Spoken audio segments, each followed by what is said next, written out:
नमस्कार विद्यार्थी मित्रांनो, आपण दैनंदिन जीवनात ज्या चालू घडामोडी बघत असतो त्याचा आज एक चॅप्टर म्हणजे 30/9/2025च्या चालू घडामोडी आज आपण बघणार आहे, ज्या की आयोगाच्या दृष्टीने महत्त्वाच्या ठरू शकतात. कारण जगातले जे महत्त्वाचे इव्हेंट्स आहेत तेच फक्त आपण या व्हिडिओमध्ये दैनंदिन जीवनात किंवा रेग्युलरच्या या चालू घडामोडी सिरीजमध्ये कव्हर करत असतो. तर सुरुवात करूया पहिल्या न्यूजवरून. बघा, पहिली न्यूज काय आहे? Lahaul Spiti cold desert biosphere reserve कुठे आहे बघा आपण. लाहौल स्पिती हिमाचलमधील कोल्ड डेझर्ट बायोस्फियर रिझर्व आहे, लक्षात ठेवा. लोकेशन आहे हिमाचल. युनेस्को नेटवर्कमध्ये सप्टेंबर 2025 मध्ये ॲड झालेला आहे, लक्षात घ्या. भारताचा पहिला कोल्ड डेझर्ट रिझर्व त्याला संबोधलं जातं. भारताचा पहिला, अशा गोष्टी आयोग विचारतच असतं दर त्या वर्षी. कारण भारताचा पहिला किंवा महाराष्ट्रातील पहिला, MPSCच्या दृष्टीने महाराष्ट्रातील पहिला किंवा UPSCच्या दृष्टीने पण चालू घडामोडींमध्ये कव्हर करण्याचा प्रयत्न आयोग करू शकतं.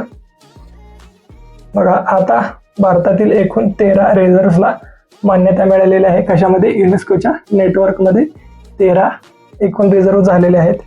कठीण हवामान असूनही समृद्ध जैवविविधता तिथे जोपासली जाईल. ठिकाण कोणतं आहे? लाहौल स्पिती. आणि सिच्युएटेड कुठं आहे? तर हिमालयात ते लोकेशन आहे, लक्षात घ्या. पर्यावरण, पर्यटन व स्थानिक विकासाला त्याने चालना मिळणार आहे. कारण नोंद कुठे झालेली आहे? युनेस्कोच्या नेटवर्कमध्ये त्याची नोंद झालेली आहे. त्याच्यामुळं त्याचं जे पर्यावरण आहे किंवा तिथं जे नागरिक आता व्हिजिट करतील त्याच्यामुळं स्थानिक विकासाला चालना मिळण्याचं काम होणार आहे, लक्षात ठेवा. लाहौल स्पिती युनेस्कोच्या नेटवर्कमध्ये आलेला आहे सप्टेंबर 2025 मध्ये, आणि तो भारतातला पहिला कोल्ड डेझर्ट रिझर्व आहे. पुढची अजून एक महत्वाची न्यूज बघा. भारताचे पहिले एकत्रित ऑन्कोलॉजी केंद्र. भारताचे पहिले, लक्षात घ्या. आता पण भारताचं पहिलीच आपण न्यूज बघितलेली आहे. आता पण हे पण भारताची पहिलीच न्यूज आहे. भारताचे पहिले एकत्रित ऑन्कोलॉजी संशोधन व आरोग्य केंद्र कुठं उभारलेलं आहे? गोव्यात सुरू झालेलं आहे.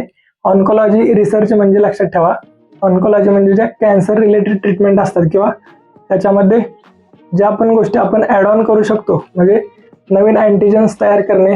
ते अँटीजन्स असतात की बायोस्पेसिफिक असतात, त्याची आपण डीपमध्ये इन्फॉर्मेशन घेऊ. पण तोपर्यंत लक्षात ठेवा, कॅन्सर जे कंट्रोल करण्याचं काम करतं ते ऑन्कोलॉजी रिसर्च किंवा संशोधन मानलं जातं. तर त्याचं पहिलं संशोधन व आरोग्य केंद्र गोव्यात तयार झालेलं आहे. कर्करोगावरील संशोधन, उपचार व समुपदेशन सुविधा याच्यामध्ये केली जाणार आहे. प्रतिबंधक आरोग्य तपासणी उपलब्ध असणार आहे या केंद्रामध्ये. केंद्र कुठलं आहे? ऑन्कोलॉजी केंद्र. ठिकाण कोणतं आहे? तर गोवा. अत्याधुनिक निदान व साधनांचा वापर केला जाणार आहे. म्हणजेच ज्या ज्या नवीन ट्रीटमेंट आहेत त्या इन्क्लूड करून तुमची ट्रीटमेंट केली जाणार आहे. आरोग्य पर्यटनाला प्रोत्साहन मिळणार आहे. गोव्यात त्याचं दळणवळण वाढेल, कारण ऑन्कोलॉजी केंद्र हे जास्त ॲडव्हान्स आहे. त्याच्यामुळं लोक त्याला व्हिजिट करतील ट्रीटमेंटसाठी, जे की ऑन्कोलॉजीचे पेशंट आहेत, म्हणजेच कॅन्सर रिलेटेड पेशंट आहेत, त्यांच्यासाठी महत्त्वाचं केंद्र ठरणार आहे. ठिकाण कोणतं आहे? तर गोवा, लक्षात ठेवा. पुढची न्यूज बघा. BFI कप 2025 1 ते 7 ऑक्टोबरमध्ये चेन्नई, तमिळनाडूमध्ये पहिली BFI स्पर्धा होईल, लक्षात घ्या. बॉक्सिंग फेडरेशन ऑफ इंडियाचं पहिली स्पर्धा यावर्षी आयोजित होणार आहे चेन्नई, तमिळनाडूमध्ये. राष्ट्रीय व आंतरराष्ट्रीय खेळाडूंचा सहभाग होणार आहे. जे पण इंटरनॅशनल बॉक्सर्स आहेत त्यांचाही सहभाग याच्यामध्ये होईल. विविध वजन गटातील सामने याच्यामध्ये खेळले जातील. युवा बॉक्सर्सना अनुभव व प्रेरणा देण्याचं काम हे BFI फेडरेशन करत आहे स्पर्धा आयोजित करून.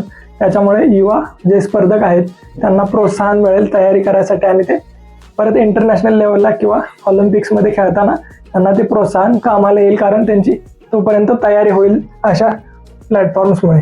जसं की आपल्या देशाने IPL सुरू केले आणि क्रिकेटरांना जसा प्लॅटफॉर्म मिळालेला आहे, त्याच दृष्टीने हे जे पण युवा बॉक्सर परत तयार होतील त्यांच्यासाठी हा BFIने एक महत्त्वाचं पाऊल उचललेलं आहे आणि बॉक्सिंग फेडरेशनचा कप तयार केलेला आहे आणि त्याची स्पर्धा आयोजित केलेली आहे चेन्नई, तमिळनाडूमध्ये, लक्षात घ्या. पुढची न्यूज आहे. डॉक्टर कनाद दास BSIचे 13वे संचालक झालेले आहे. BSI म्हणजे काय? लक्षात ठेवा, बॉटनिकल सर्वे ऑफ इंडियाचे 13वे ते संचालक आहेत. पहिले कवक तज्ज्ञ आपल्या देशातील ते मानले जातात. मायकोलॉजिस्ट त्याला म्हणतात. कवक तज्ज्ञाला मायकोलॉजिस्ट असं संबोधलं जातं. BSI वनस्पती व जैवविविधतेचे संवर्धन करण्याचं काम करत असतं. म्हणजे ज्या वनस्पतींच्या प्रजाती आहेत आणि त्याचं जैवविविधता आहे त्याचं संवर्धन करण्याचं काम BSI करत असतं. कवक अभ्यास शेती औषध निर्मितीत उपयुक्त असतो. फंगाय म्हणजेच जे पण कवक आहेत ते औषध निर्मितीसाठी उपयुक्त असतात. लक्षात घ्या. वैज्ञानिक क्षेत्रात नवी दिशा अपेक्षित आहे. कारण डॉक्टर कनाद दास जे की मायकोलॉजिस्ट आहेत त्यांनी हा पदभार सांभाळलेला आहे. ते BSI चे 13वे अध्यक्ष झालेले आहेत. लक्षात ठेवा. 13वे अध्यक्ष आणि नाव कनाद दास, डॉक्टर कनाद दास. पुढची न्यूज बघा. शिरीषचंद्र मुर्मू RBI चे उपराज्यपाल झालेले आहेत. शिरीषचंद्र मुर्मू. कार्यकाळ किती आहे त्यांचा बघा. 3 वर्षाचा कार्यकाळ आहे. 9 ऑक्टोबर 2025 पासून त्यांची सुरुवात होणार आहे कार्यकालाची. RBI ची स्थापना कधी झालेली बघा. पार्श्वभूमी लक्षात घेऊया. 1 एप्रिल 1935ला RBI ची स्थापना झालेली. मुख्यालय त्याचं आहे मुंबईमध्ये. गव्हर्नर आहेत संजय मल्होत्रा आणि हे गव्हर्नर किती आहेत तर 26वे गव्हर्नर कोण आहेत. संजय मल्होत्रा हे पण लक्षात घ्या. आणि उपराज्यपाल नवीन झालेले आहेत शिरीषचंद्र मुर्मू. RBI चे लक्षात ठेवा. रिझर्व्ह बँक ऑफ इंडियाचे उपराज्यपाल शिरीषचंद्र मुर्मू झालेले आहेत. त्यांचा कार्यकाल चालू होणार आहे 9 ऑक्टोबर 2025 पासून आणि गव्हर्नर कोण आहेत संजय मल्होत्रा ते आहेत 26वे. इतर उपराज्यपाल बघा.